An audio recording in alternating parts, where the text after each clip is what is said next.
اب اسیر ختم نبوت امیر شریعت پورے قلندرانہ جاہ و جلال اور ایمانی جرت و وقار کے ساتھ کمرہ عدالت میں داخل ہوئے۔ سرفروشان احرار نے پورے ہائی کورٹ کو اپنے حصار میں لے رکھا تھا۔ عدالت کے دروازے پر ہزاروں فدائین ختم نبوت اور شمع ناموس رسالت صلی اللہ علیہ وسلم کے پروانے نعرہ زن تھے۔ نعرہ تکبیر، اللہ اکبر، تاج و تخت ختم نبوت زندہ باد، مرزائیت مرد آباد۔ امیر شریعت نے عدالت کے دروازے پر کھڑے ہو کر ہتھکڑیاں فضا میں لہرائیں اور ہاتھ سے اشارہ کیا، کہیے کیا حکم ہے، دیوانہ بنوں یا نہ بنوں؟ حکم ہوا خاموش، تمام مجمع ساکت و جامد ہوا۔ امیر شریعت عدالت میں داخل ہوئے۔ خاتون حضرت سید عطاء اللہ شاہ بخاری رحمۃ اللہ علیہ کو عدالت میں کیوں لایا گیا، یہ واقعہ ہم ابھی آپ کے ساتھ شیئر کرنے والے ہیں۔ خاتون حضرت واقعہ کچھ اس طرح سے ہے۔ خاتون حضرت سید محمد کفیل شاہ بخاری مارکہ حق و باطل کے نام سے حضرت امیر شریعت سید عطاء اللہ شاہ بخاری اور جسٹس منیر کا ایک دلچسپ اور ایمان افروز مکالمہ بیان کرتے ہیں۔ فرماتے ہیں 1953 کی تحریک ختم نبوت اپنے شباب پر پہنچ کر میل بہی اختتام تھی۔ تحریک کی قیادت اور ہزاروں کارکن جیلوں میں بند تھے۔ عدالتی تحقیقات کے لیے جسٹس منیر اور ایم آر کیانی پر مشتمل کمیشن لاہور ہائی کورٹ میں سماعت کر رہا تھا۔ خاتون حضرت جسٹس منیر متعصب قادیانی نواز تھا۔ وہ علماء کو کمرہ عدالت میں بلا بلا کر بے عزت کر رہا تھا۔ تحریک ختم نبوت کو احرار احمدی نزاع اور فسادات پنجاب کا نام دیتا تھا۔ اسلام کو موضوع بحث بنا کر علماء کا مذاق اڑا رہا تھا اور اپنے قادیانی آقاؤں اور محسنوں کو خوش کر رہا تھا۔ لیکن ایک دن وہ اپنی ہی عدالت میں پکڑا گیا۔ اس نے قید تحریک تحفظ ختم نبوت امیر شریعت سید عطاء اللہ شاہ بخاری رحمۃ اللہ علیہ کو عدالت میں طلب کر لیا۔ حکومت نے بیان داخل کرانے کے لیے امیر شریعت کو سکھر جیل سے لاہور سنٹر جیل منتقل کر دیا۔ محترم ناظرین، پیشی کی تاریخ پر امیر شریعت اور ان کے قیدی رفقا کو سخت پہرہ عدالت میں لایا گیا۔ عدالتی ہرکارے نے آواز لگائی، سرکار بنام عطاء اللہ شاہ بخاری۔ محترم ناظرین، اب اسیر ختم نبوت امیر شریعت پورے قلندرانہ جاہ و جلال اور ایمانی جرت و وقار کے ساتھ کمرہ عدالت میں داخل ہوئے۔ سرفروشان احرار نے پورے ہائی کورٹ کو اپنے حصار میں لے رکھا تھا۔ عدالت کے دروازے پر ہزاروں فدائین ختم نبوت اور شمع ناموس رسالت صلی اللہ علیہ وسلم کے پروانے نعرہ زن تھے۔ نعرہ تکبیر، اللہ اکبر، تاج و تخت ختم نبوت زندہ باد، مرزائیت مرد آباد۔ امیر شریعت نے عدالت کے دروازے پر کھڑے ہو کر ہتھکڑیاں فضا میں لہرائیں اور ہاتھ سے اشارہ کیا۔ حکم ہوا خاموش، تمام مجمع ساکت و جامد ہوا۔ امیر شریعت عدالت میں داخل ہو گئے۔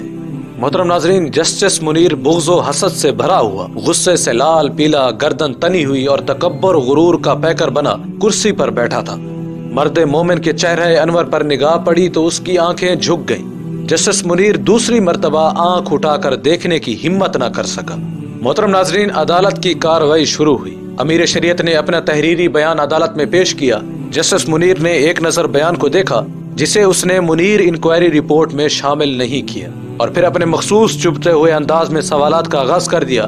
خاتون حضرات، جسٹس منیر نے سوال کیا، ہندوستان میں اس وقت کتنے مسلمان ہیں؟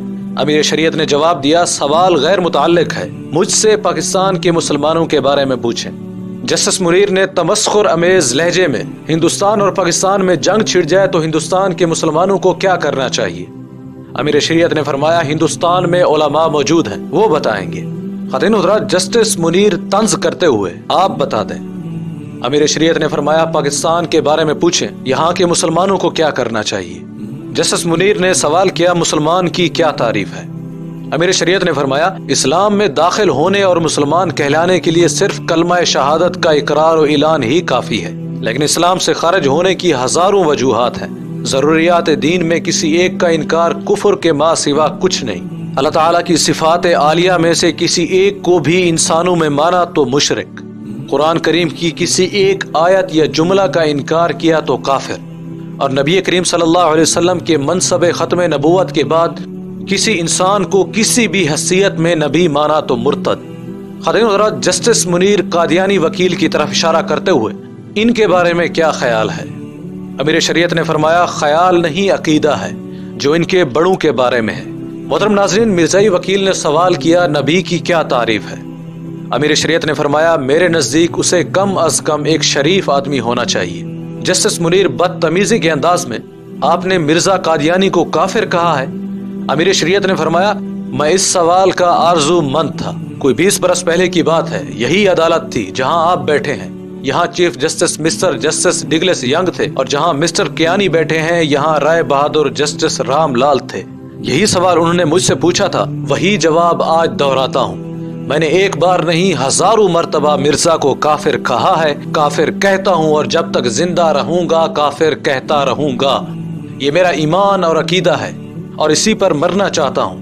مرزا قادیانی اور اس کی ذریت کافر و مرتد ہے۔ مسلمہ کذاب اور ایسے ہی دیگر جھوٹوں کو دعوی نبوت کے جرم میں قتل کیا گیا۔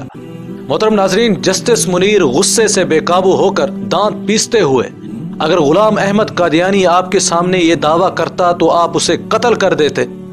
امیر شریعت نے فرمایا میرے سامنے اب کوئی دعویٰ کر کے دیکھ لے۔ محترم ناظرین، حاضرین عدالت، نعرہ تکبیر، اللہ اکبر، ختم نبوت زندہ باد، مرزائیت مرد آباد، کمرہ عدالت نعرے سے لرز گیا۔